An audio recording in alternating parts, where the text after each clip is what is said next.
Paldies FK Liepāja par izaicinājumu. Esam to pieņēmuši. Tāpēc esam ieradušies Liepājas bērnnamā, lai īstenot izaicinājumu galveno būtību.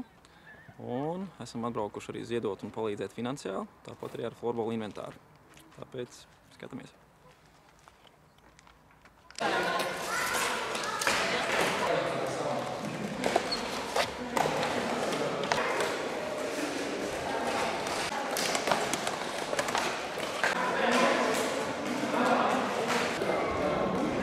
Šitā arī, ja labi iemācās, arī šādi var darīt laukumā. Tā bumbiņa nav galīgi pielīmēta.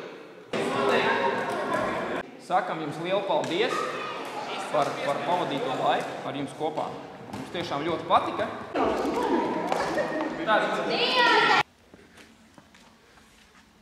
Tā, esam nonākuši pie izaicinājuma otrās daļas, bet pirms tam noteikti gribētu arī pateikt lielu paldies Liepājas bērnam audzēkņiem par silto uzņemšanu.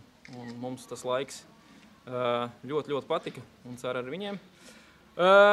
Mūsu izaicināšana tālāk ir Liepājas Olimpiskā centra komanda, tālāk Liepājas hokeja klubs, Latvijas Florbola federācijas prezidents Ilvis Petersons un Cēsu Lekrings Florbola klubs. Paldies!